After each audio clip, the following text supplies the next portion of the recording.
morning. We're about to start. If you would please take your seats.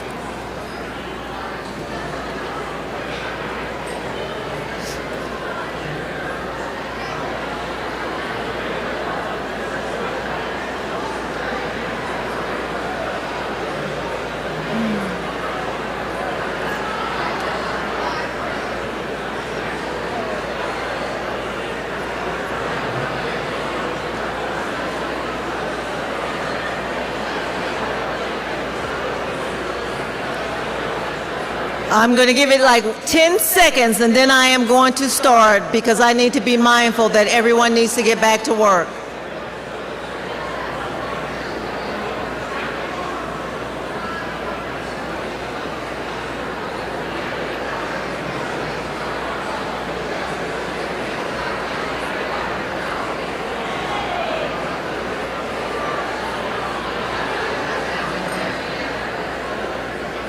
And thank you.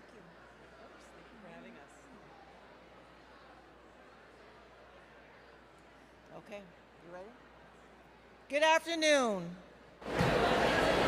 Welcome to the Juvenile Welfare Board's annual Kids First Luncheon, The Power of Connection. My name is Patrice Moore. I have the privilege of serving as a JWB Board Chair and in an ex officio position on the board as a Juvenile Judge Appointee. It warms my heart to see so many people with us today, connecting and packing the room once again to cheer on today's honorees. Kids First Cooperman Board Belg awardees providing direct services in homes, schools, and neighborhoods to improve children's lives. H. Browning Spence Education awardees with their promising futures and moving stories that will inspire us all. And dozens of deserving Dillinger McCabe Leadership Award nominees, named in memoriam of two long-standing members of our JWB board, the Honorable Bob Dillinger and the Honorable Bernie McCabe. Let's start by acknowledging our special guests. Please stand and wave from your seats and audience. Please hold all your applause to the end. One reason we pack this ballroom each year is our exceptional honorary host committee. And we have a record-breaking 40 current and legacy board members lending their names and hosting this year. Before we begin, please join me in a moment of silence as we reflect on two very special legacy board members. And that is the beloved Honorable Bob Dillinger, whose lovely wife Kay is with us today, and our cherished legacy board, Mary Wyatt Allen, who's represented by Elise Minkoff and her St. Petersburg Junior League table guests.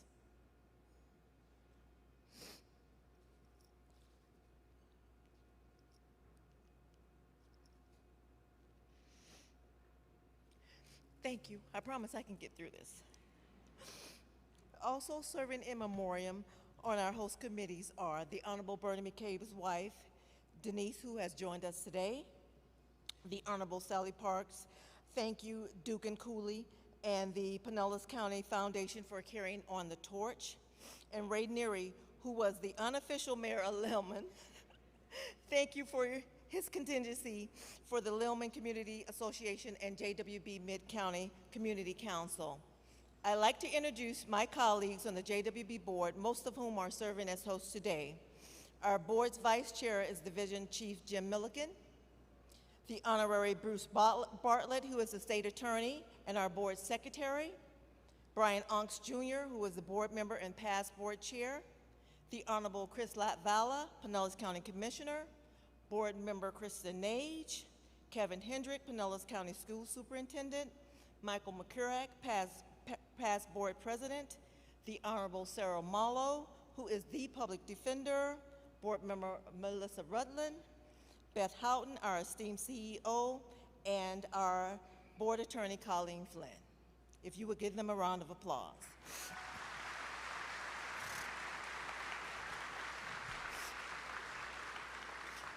Also serving as hosts today are past legacy members of our board, the Honorable Rick Butler, the Honorable Marion Fleming, the Honorable Michael Grego, the Honorable Ray O. Gross, better known as ROG, the Honorable Calvin Harris, Martha Lindeman, Elise Minkoff, Angela Roussan, Dr. Jim Sewell, and the Honorable Barbara Sheen Todd, and the Honorable Ken T. Welch, the Mayor of St. Petersburg. If you would give them a hand.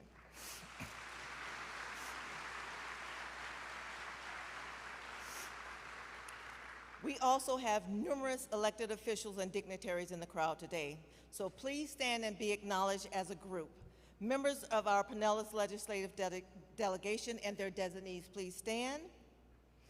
Our Pinellas County Commissioners, 6 Judicial Circuit judges, and judges from Pinellas and Pasco County as well as Hillsborough County, Mayor and City Council members, our esteemed Sheriff, former Sheriff, and Chiefs of Police, and all of the Pinellas County School Board members and our property appraisers.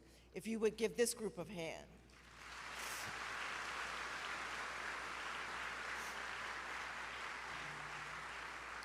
Our other honorees and special guests with us today include current and past winners of the KidsFirst Cooperman Bogue Award, plus members of its selection committee. Current and past recipients of the H. Brown Spence Education Award, along with members of the Spence family, and dozens who were nominated for this year's prestigious Dillinger McCabe Leadership Award. In fact, we had 33 nominees. Please stand to be recognized.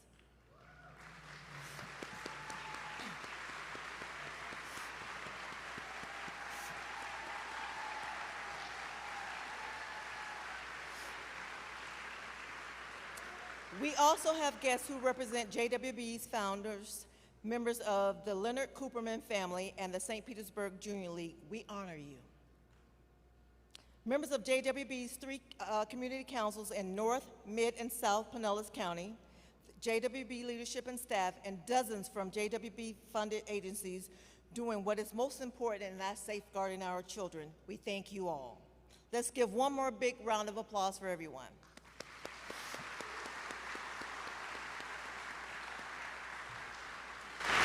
It really does take a village to ensure healthy connections for kids.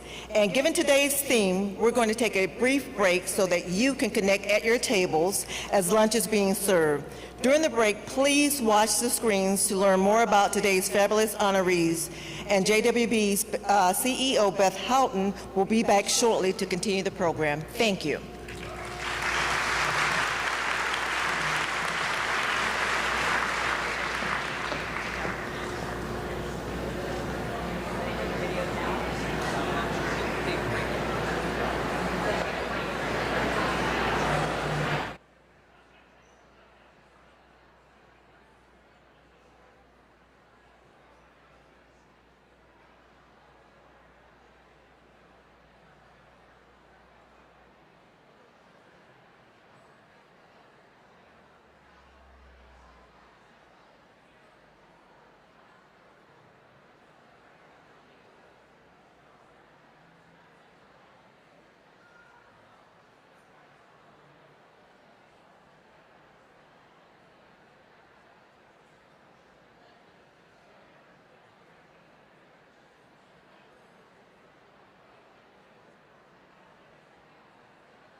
left running in the parking lot, in the VIP parking lot.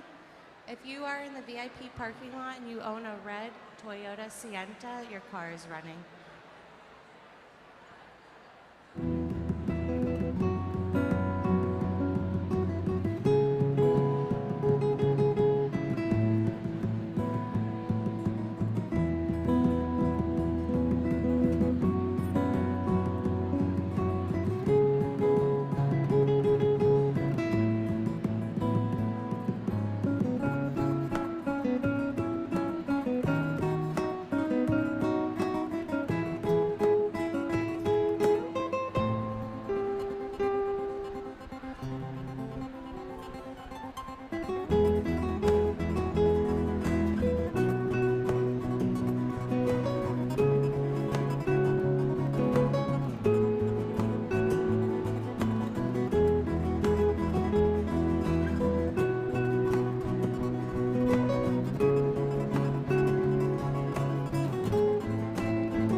Are we on? Yes. May I please have your attention? You are all having way too good a time with each other, but I have to slow that down a little bit so that we can move forward with our program.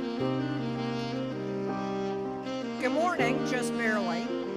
I'm Beth Houghton, CEO of the Juvenile Welfare Board. I'm so delighted that you took time out of your day, and hopefully you also had a little time to connect at your tables and across tables. There is no doubt that that has been good. For more than 75 years, JWB has been making children a priority and investing to improve their futures. For those who may not know us, JWB is a county-wide independent taxing district with a rich history in Pinellas County. We were created in the 40s by a concerned group of citizens who were the first in the nation to collectively say, children matter, and they put their money where their mouth was. At that time, there were few alternatives for abused or troubled minors, and children as young as 3 or 4 would sometimes be kept in an adult jail. 3 early champions, Juvenile Judge Lincoln C. Bogue, St. Petersburg Junior League founder Malin Holland Barton, and attorney Leonard Cooperman, drafted legislation to create an independent, tax-supported board to guard the rights and the needs of our county's children. In 1946, Pinellas County voters passed a referendum enacting the Juvenile Welfare Board Special Act into law. This was the first time in U.S. history that citizens had the courage and the foresight to tax themselves to improve their children's futures.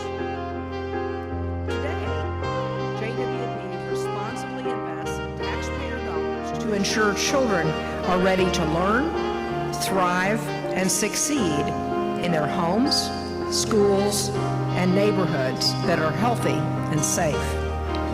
Last year, JWB's 100 funded quality programs were operated by 53 local nonprofit organizations that served 70,000 children and families in our county.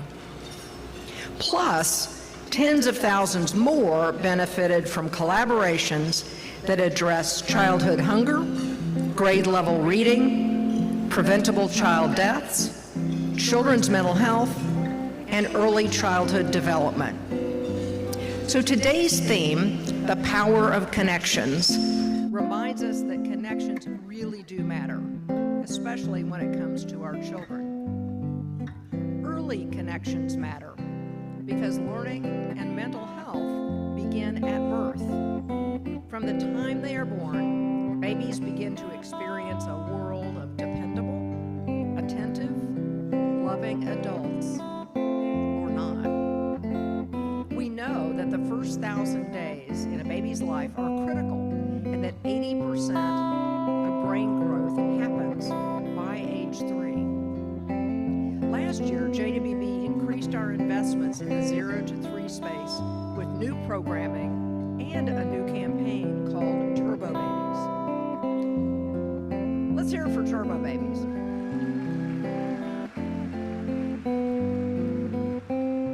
For all of those of you who have seen it, shared it with parents of very young children, you know it's magical and has an opportunity to change the trajectory of those families and those children's lives. And what that bag of materials and manipulable things what they contain nurtures early connections and healthy development for babies. It's about the relationships with the adults in kids' lives. It's not about the things. Healthy connections matter because children who feel connected to their families, their schools, and their neighborhoods develop a sense of belonging that's associated with positive mental and physical health and resiliency. JWB understands this. Together with our partners, we launched the Children's Mental Health Initiative to foster prevention, early intervention, and treatment with a focus on children ages 4 to 11. Through our investments just last year, 15,000 children were screened and 6,000 received behavioral health visits within their pediatric practices. Pediatricians receive training and support that enable them to diagnose and treat low to moderate mental health conditions there without a referral to a specialist. JWB and its partners offered a series of events to engage the community, including our youth, in discussions around destigmatizing mental health and mental illness and promoting healthy connections. Connecting with others to serve and support children and families also matters because JWB and no one of us in this room can do it alone. Last year we invested $17.1 million in funding for innovative new programs that are aligned with our strategic plan to address unmet needs and funding to stabilize the workforce in our continuing programs. JWB also makes creative connections in which we share our data, our expertise, and best practices with others for an even greater impact. One example of this is JWB's Sleep Baby Safely campaign, which teaches parents how their children should be laid down to bed. Alone, on their back, in a crib, the ABCs, and that in fact will supplication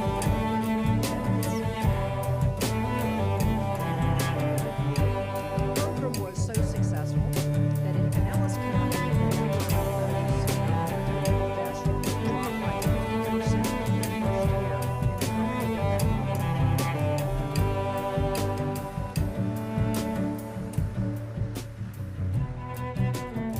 Over a few years, that means a whole kindergarten classroom of kids who might not have been there otherwise. It was borrowed, with our blessing, by Duval County, who had even higher numbers than we did when we started. And their numbers of sleep-related deaths dropped by 75%. Well, seeing all of this,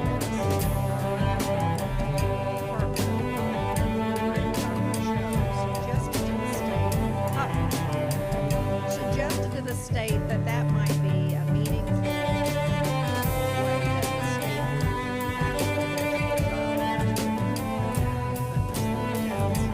and so the state within their budget, with the Department of Health budget, has pushed it out to 17 counties across our state. So while JWB is in Pinellas County entity serving Pinellas County schools, we are thrilled when others borrow from us to do exciting things in their own communities.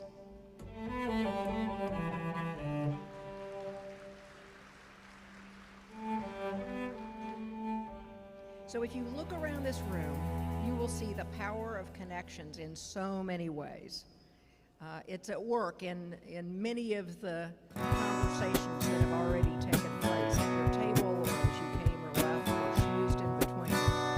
You'll see JWB's mission at work with our agencies who do so much of that work. You see the connections and the partnerships that expand and impact each of us can have on the kids. And you see innovation and advocacy to strengthen our county's children and their families. At this time, I'm going to make a little switch. We're going to ask you to help us honor the memory of Dr. H. Browning Spence as we present a group of promising youth and education award in his name. Dr. Spence was a former JWB deputy director who cared deeply about all children, especially those without a family, or support as they transition into adulthood. In his memory, and thanks to generous contributions, we are able to present the H. Browning Spence Education Award.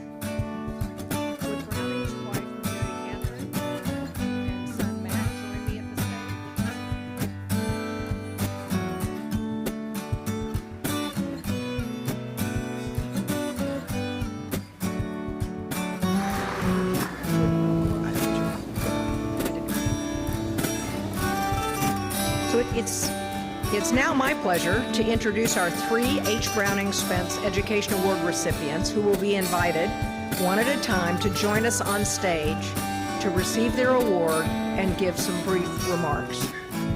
Our first recipient is Kayleen Brandis, nominated by starting right now.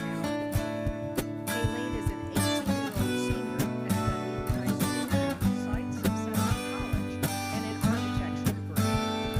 Her mantra is to take opportunities for granted, and she certainly has an abundance of promising things in her future.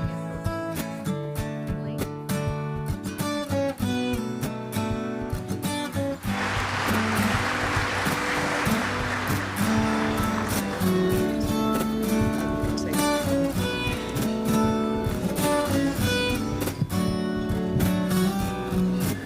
I've had goals since I was little, but I wasn't given a good start, nor the proper soil, in order to grow from a seed. Yet I have persevered despite the obstacles in my way, including my lack of sunlight and water. For I've had everything taken from me and then forced to survive on the little things. Growing up, I never really had much, as my parents could not provide the things I needed. Instead, I was forced to deal with the screaming which occurred all day long, till I was 7 and moved to a women's and children's shelter. This was where I soon started having the things I needed and where I started to grow. However, it still wasn't easy. From then, I was bouncing between schools due to my family's unstable housing. Sandy Lane, Southern Oak, Frontier. During that time, both parents soon started new families. My mother with my stepdad had my brother Donovan, and my father giving me another brother named Thomas. Later, my mother had 2 more girls, my sisters, Rosemma and Kylie. At first, being a big sister was difficult, but I tried my best. However, my brother on my father's side was taken due to my father who struggles with substance abuse. However, my mother has her issues too, as after having my siblings, I became more responsible than her, and took on caring for them more like a mother than just their sister, giving them water, soil, care, protection, and wrapping around my thorny vines. During this time, I cleaned, went to school, took care of my siblings, all while my mother slept. Unemployed, she struggled to do basic things like make appointments for my siblings and I. Even then, I focused on my studies and worked hard in my classes. I took honor classes and AP classes and attended the ACE program, Architecture, Construction, Engineering. In the summer of my sophomore year, I had to leave my home, as the conditions of my household became too much for me and I couldn't stand my siblings seeing the pain my mother made me feel. So on my 17th birthday, I moved in with my grandparents in Spring Hill, Florida. This didn't last long though, and soon I was couch surfing. Still working at Domino's in Spring Hill and going to school at Dunedin High School. I was just pulling through. When I talked to some other students and teachers on my situation, I was told to tell my predicament to our social worker, Ms. Gregory. That's how I found Starting Right Now, SRN. Living in SRN, I had to move and find a new job. But now I also have the support, space, and resources which I need to grow. For now, I don't have to focus on getting by and finally allowed myself to root and grow flowers upon my vines. Now, I can separate the weeds and burn down the forest I've surrounded in, for I don't need any of the weeds that try to hold me down and stop me. For the fire and the heat won't stop me or the ones I protect with my vines. And I wouldn't have been able to do so without the people I have in my life. I'm thankful for my family, SRN, my supportive principal, Mr. K, my social worker, Ms. Gregory, who listened to me and helped me find stable housing, my drafting teacher, Ms. B, who I look up to, and my other amazing teachers, my mentors in the ACE program, where they always made me feel like I belonged. Now, I finished another part of my journey, graduating Dunedin High School with a 3.7 weighted GPA, and start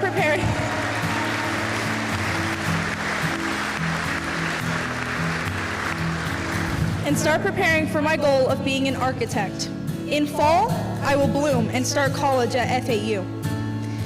I've had goals since I was little, but I wasn't given a good start.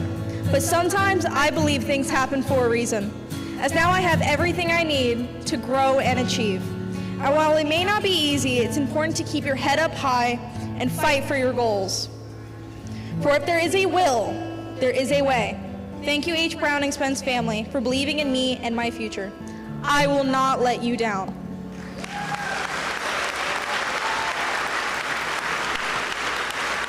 Stand over here.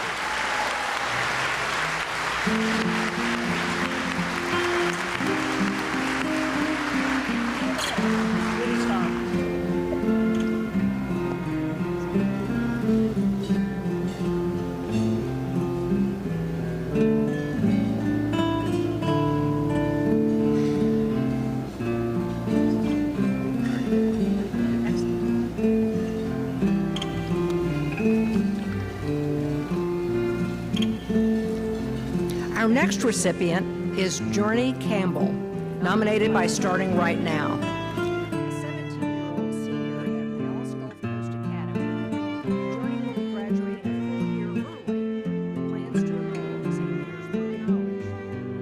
She would like to pursue a degree in creative writing because, in her words, writing allowed me to tell my own story to help people.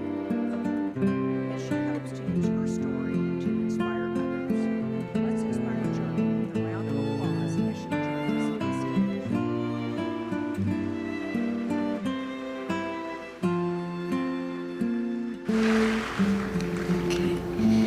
As long as I can remember, there was violence in my life. My mother was addicted to drugs, my father was abusive, and my parents divorced when I was 3 years old. In spite of the physical abuse, what was worse, in many ways, was being told that I was never going to make anything for myself. One day, I heard a quote by Michael Jordan. He stated, "Never say never, because limits like fears are often just an illusion." This changed my life. I realized by listening to my parents' cruel words, I was limiting my own abilities. I finally saw their negative point of view for what it was, a whisper I can drown out by believing in my own worth. Once I realized this, I changed my attitude towards education. I took my studies seriously and I earned good grades. My GPA skyrocketed and attending college looked less like a fantasy and more like a reality. Writing helped me handle the hardships I faced at home and provided me an outlet for my emotions. Through writing, whether it was short stories, song lyrics, or poetry, it helped me overcome the tribulations of life. For so long, I've listened to my story in the third person. I allowed all of those around me to have the courage to speak my truth except for me. However, I would like this to change. Writing intrigues me because I get the chance to tell my story from my perspective. Previously, I limited my greatness based on the expectations that I was going to be a nobody, just like my mother. Nevertheless, I intend to prove everyone wrong, including myself. I want to pursue an education where I will learn to share my personal struggles in a way that will help others. My dream is to create works of literature to help others experiencing obstacles by showing that there is hope for people going through a similar journey. I will be attending college this fall to pursue a degree in creative writing and poetry. In spite of the challenges during the first chapter of my life, I got strength to keep going from my big sister, Destiny. For years, I have written her Mother's Day cards. Destiny, thank you for helping me learn that my failure wasn't inevitable and that my future, this next chapter, depends on me. Thank you to also Starting Right Now for providing me the safety, stability, and support needed to be here today. And lastly, thank you to H. Browning Spence family for giving me the opportunity to make something of myself and to better my education.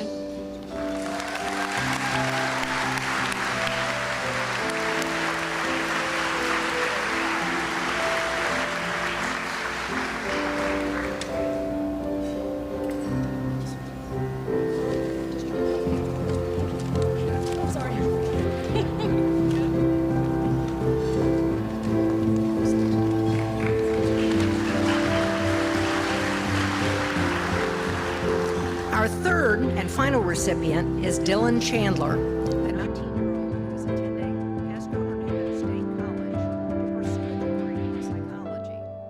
Nominated by Camelot Community Care, Dylan wants to use his story, his voice, and his education to move the world in a greater direction. And we're happy to be along for the ride. Please join me in welcoming Dylan to the stage.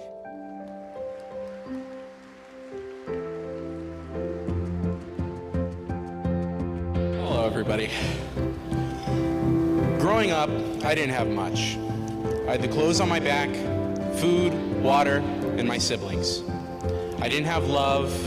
I didn't have the normal experiences most children should have, or a father that wanted me. I never went to play dates with friends. This was my life. What I did have was a curiosity that drove me forwards. I saw life and I said, this is something great. I found my home in a world that set itself against me from day one. I'm Dylan Chandler. This is my story. In the early years of my life, I was graced with the pleasure of having a drug-addicted mother and a family that saw me as nothing more than a copy of my father, a criminal who I never met and spent 19 years of my life in prison. While these circumstances were challenging for me, I found an escape in reading, writing, creating stories, and above all else, I had a deep love for dinosaurs. As a kid, I loved school. It was my escape from everything, and that plagued me at home. It had always been that way for me. At some point, when I was 8 years old, we were finally removed from our mother and were replaced with our great-grandmother, who did her best to take care of us. She was sweet, nurturing, and above all else, she loved us unconditionally. She was a joyous person who gave me many reasons to be happy. Even though she was great, as she grew older, other members of my family who we lived with took advantage of her inability to watch us at the time. They treated me harshly and placed me into different programs and group homes at the age of 11. Life started to look dim and dark for me.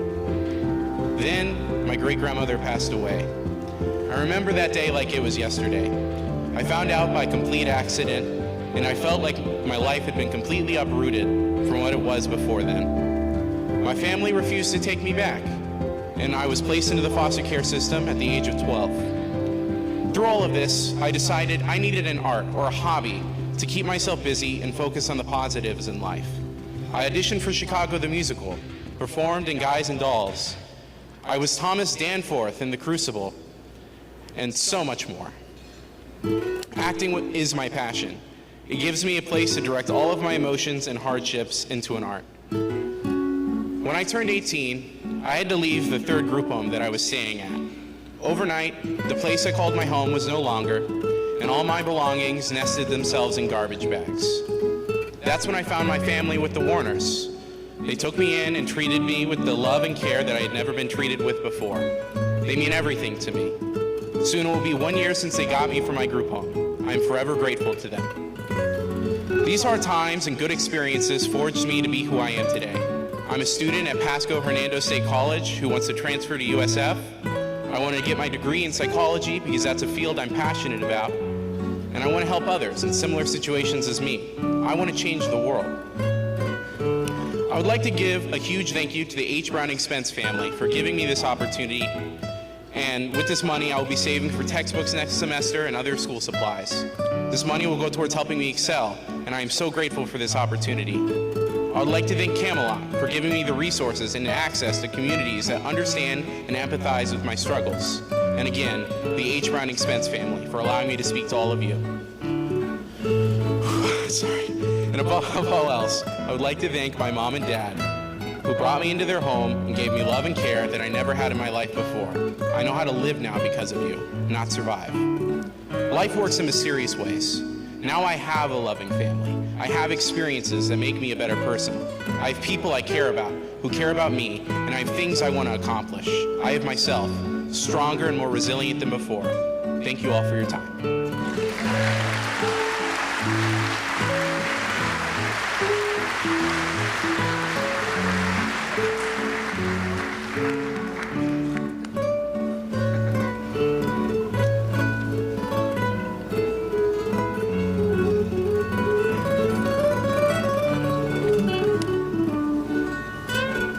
Aren't they inspiring?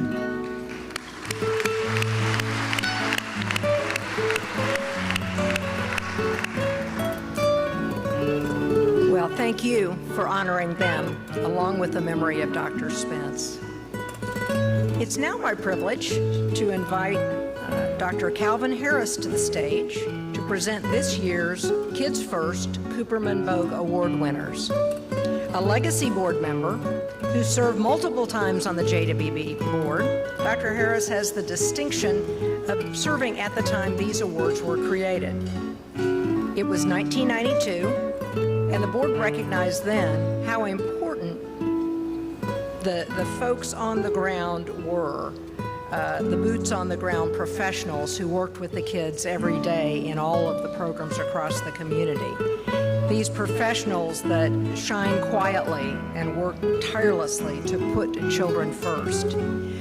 So to give these awards, let's begin by giving Dr. Harris a warm welcome.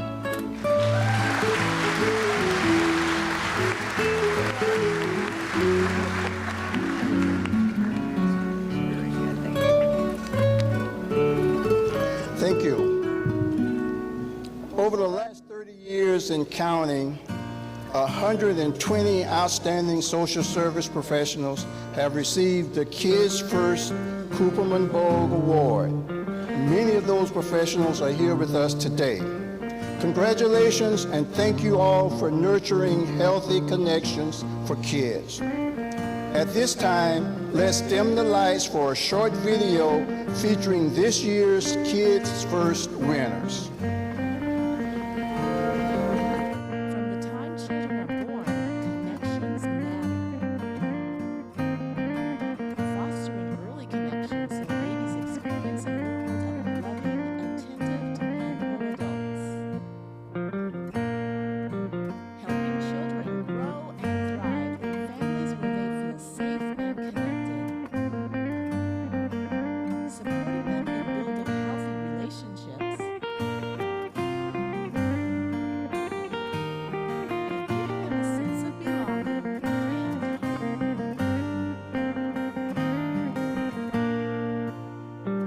For 30 years, Jada Baby has honored outstanding social service professionals with the KidsFirst Cooperman Bogue Award. Remarkable individuals working tirelessly to connect with families and always putting children first. When I got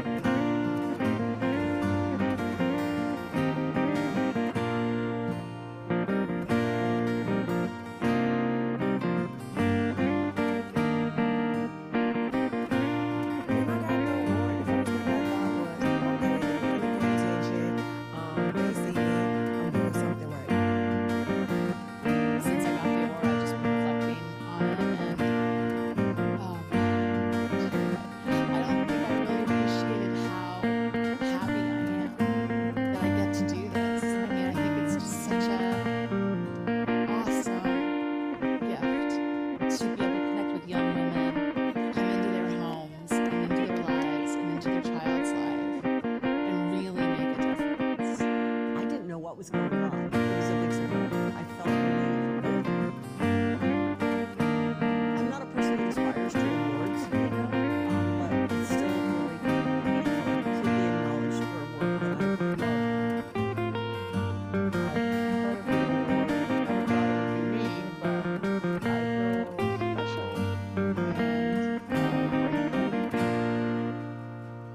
I look at it as there's no such thing as a bad kid. Sometimes they need extra love. Maybe they're not getting that at home. If they can get that from me, why not? I was greatly inspired to do this kind of work by my mom. She is a retired home visiting nurse as well. One of the things that's really inspiring to me is when parents have the awareness, they can try new ideas. When they take it home and they try it, they come back the next week and they say, I can't believe how well this works. I do what I do because I love it. I love helping people. I love, helping them solve issues and problems in their lives. I had this kid named Mikey. He was a foster kid. I'm the coach that's passing out hugs, and I'm passing out I love yous. And he said, I haven't heard that in a long time. And that broke my heart because to hear a kid say, I don't hear that.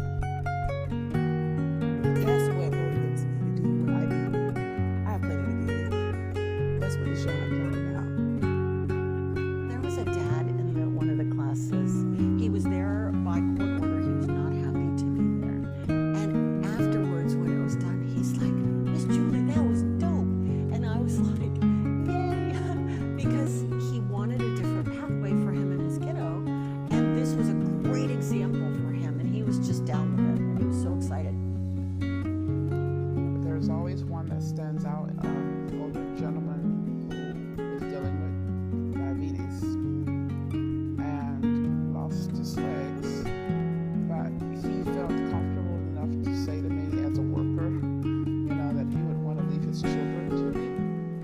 That was pretty cool. My clients can do great things. They just need a little bit of encouragement, and I'm their personal cheering section. discovered Tasco, I knew that I belonged there when I would want to work with kids on the weekends. These kids need me. And I was like, this is where I need to be. I've got to grow where I'm planted. Where I'm planted happens to be here. And so I'm hoping to make as big a difference in as many lives as possible in my little neck of the woods. I would like for my legacy to be one where when my clients graduate, they feel very confident about being able to advocate for themselves, that they're self-sufficient enough to attain the goals that they have in life. I would want my legacy to be hope for families, for children and families. I know that on Saturday mornings, I'm going to have at least 12 kids that's willing to donate their time to me. I just want the kids to be able to give back. One of the things that I really would like to be remembered for is that I've made a difference in as many lives as possible. That's going to work for me. That'll be a good legacy. No man is an island, so whether it's connections to other people, support teams, or resources, it is most certainly important for all of us to have connections. Connecting is meaningful to me because that's what will make what I do carry on even after I'm no longer doing it. Those connections that I make with my clients and with their children.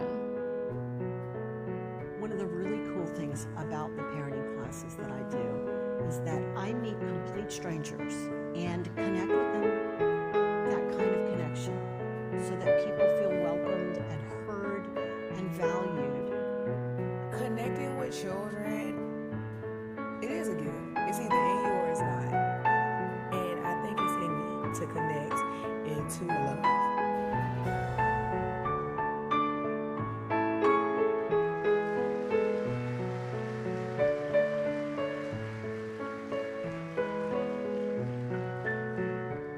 These are truly deserving individuals who are making real differences in kids' lives. And now we'd like to spotlight each winner and shine a light on their work and impact. As we read your name, will you please stand as we recognize your service and remain standing as we deliver your award to your table. Julie Menke.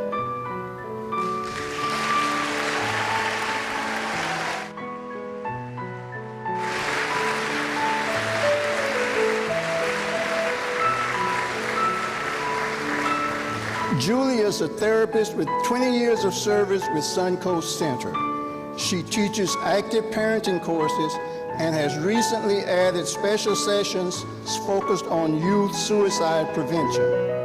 Julie loves fostering healthy connections and quickly builds trust with those in her program. She uses her gifts to make everyone feel welcomed and valued. Julie Menke.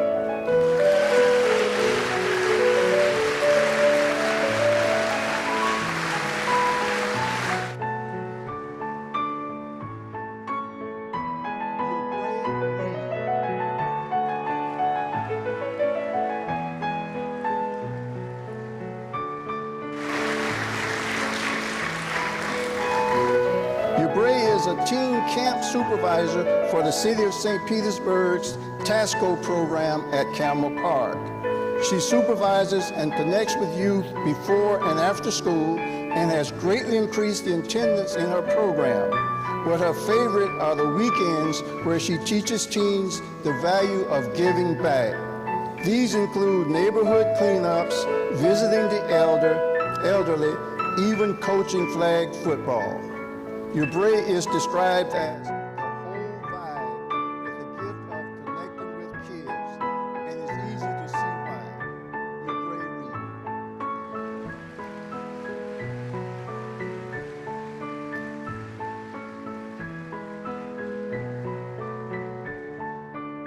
Thomasina Oliver Jackson.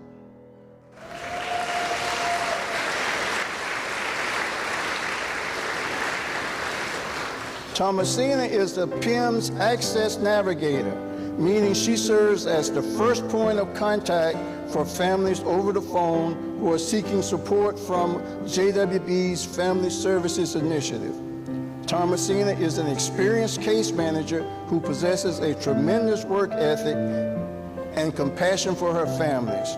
Thomasina has a servant's heart and there's no person and feels that no person is an island. She strongly believes in the power of human connections. Thomasina.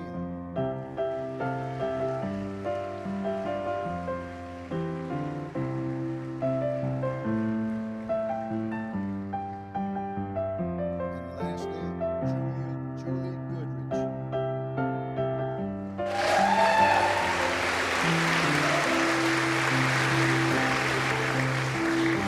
Julie is a registered nurse with the Nurse Family Partnership Team. Following in her mother's footsteps, Julie supports first-time moms during their pregnancies and through their child's second birthday. What matters to Julie is connecting so that long after she's gone, her families are able to nurture and advocate for their children on their own, using the tools and skills she's offered. Now let's put our hands together one more time for all of our remarkable Kids First winners.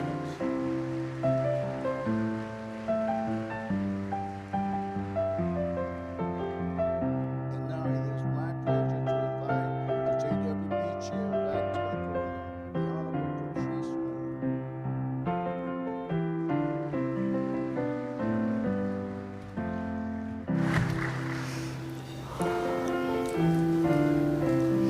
We've now come to a very special part of today's program, and that's the presentation of the highly anticipated Dillinger McCabe Putting Children's First Award. As I stand here today on stage, ready to give out this award, it's hard to even imagine the world without Bob Dillinger in it.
It's hard to imagine a world without Bob Dillinger, but we need only look around our community to the smiling faces of children, adults, and family whose futures are brighter because of Bob, and we will see him everywhere. Last year, my friend and my mentor was up here on stage giving out this award. It meant a lot to Bob, so much so that one of the very last things that he did before he passed was to review, and I mean review with K, and rank all 35 nominations for this year's Leadership Awards. Bob passed away the day before our selection committee met, but we had his rankings, his insights, and most importantly, his heart when we selected this year's top honoree. Today, as we recognize all 35 nominees, exceptional individuals who, like Bernie and Bob, exemplify leadership, excellence, advocacy, and dedication, and always putting children first. If you were nominated for this year's Dillinger McCabe Leadership Award, please stand, be acknowledged, and remain standing.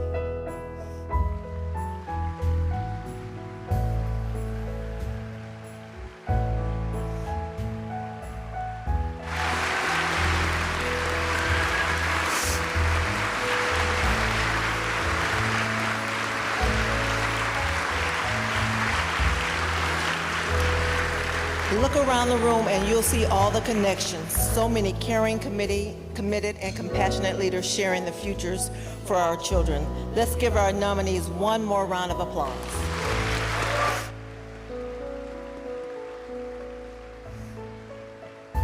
We also have last year's winners with us today. Would Ray Hensley please take a stand?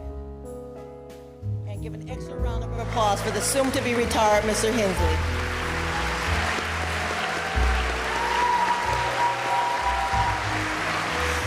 It is now time for our award presentation. Would Kay Dillinger and Denise McCabe please join me on the stage?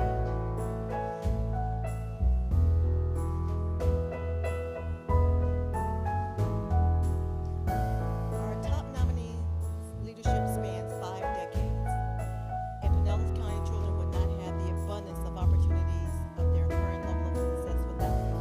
A pillar in our community, this individual has held varying degrees of leadership roles, starting locally at their own children's school, then reaching across our county, state, and nation. Their leadership has not only impacted hundreds of thousands of children in Pinellas County, but millions across Florida and the U.S. A commitment to improving academic outcomes for all students, expanding choice for families, and creating a culture of inclusion has always been this person's focus. You can find this person's name under the word tireless in the dictionary. Not content to sit still and always eager to lift up others, this person uses institutional knowledge to support and mentor peers and serves in numerous leadership development, training, and consultant roles. This individual championed the creation of strategic plans to bridge the achievement gap, worked to combat summer slide, and has been a long-standing advocate for highly qualified early childhood education. Under this person's stewardship, enrollment in VPK has grown, leading to Pinellas having one of the highest kindergarten readiness rates in the state. At the end of the spectrum, this individual advocates for career development, college prep, and resources to support young persons transition from high school. If college is their future, this person has helped provide resources for students to gain access to top-tier universities nationwide. A strong proponent for choice opportunities for students and their families have grown under this person's leadership, from a handful of options to more than 80 magnet and fundamental school and career-focused programs in Pinellas County.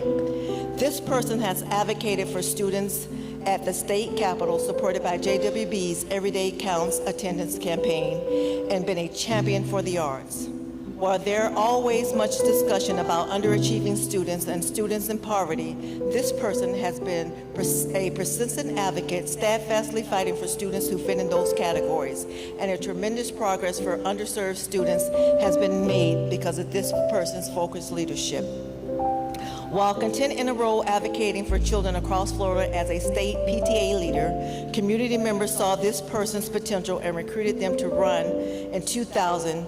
The 23 years of service on the Pinellas County School Board speaks for itself, and so does 6 terms serving as chair. She exemplifies the true meaning of servant leadership, and it is never about her and always about the children. This deserving individual has received many prestigious awards and accolades throughout her career. Now, Carol Cook, you can add the 2024 Dillinger McCabe Putting Children First on this list. Congratulations.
Goodness, what a shock. First of all, I want to congratulate all the other nominees. The work that you have done on behalf of students and children in this community cannot be matched. I also have to say that the work that I have done, or the work that was credited to me, was not done alone. Each and every one of the board members who have been elected to Pinellas County Schools in the last 24 years has played an important part, a very significant part, in making sure our students succeed. But in addition to that, it can't be just the school board and just our staff and all of our employees that are working hard for students. It's the connection that we have with every person in this room and every group that is represented in this room. That's what makes Pinellas County strong, and that's what makes it a good place for our children. So thank you all for everything that you do. Thank you for this recognition, which is fabulous. About halfway through, I started saying, some of this stuff sounds familiar. And then all of a sudden it was like, oh my gosh. So, with that, thank you very much. I am honored as well as surprised, and I appreciate it. Thank you very much.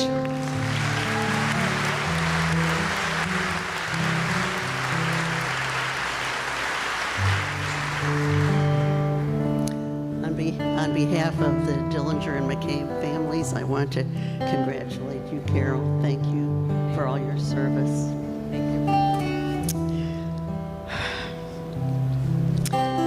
This award continues to be an honor that the legacies of Bernie and Bob live on through, and we are so pleased that you are not now a part of the legacy. JWB commissioned this original work of art entitled Putting Children First, inspired by the legacies of Bernie and Bob. A local artist and a friend, Kathy Taylor Zimmerman, created this piece and has signed and numbered copies exclusively for JWB for this award. The children, you may not be able to see, but the children in the painting are all holding hands. They come from many different backgrounds, they have different abilities, and they're all holding hands, representing the importance of people of all backgrounds to connect with each other. Connection Patrice, Judge Moore, reminded us, Bob and Bernie did not always see eye to eye. This may come as a surprise to some of you, but they didn't always see eye to eye. But they found common connection when it came to children. As I look around the room today, I also see the common bond of connection with concern for children. Regardless of the professional, personal, or political affiliations, we are all unified and connected for kids because they are 100% of our future. Congratulations again, Carol. Thank you all.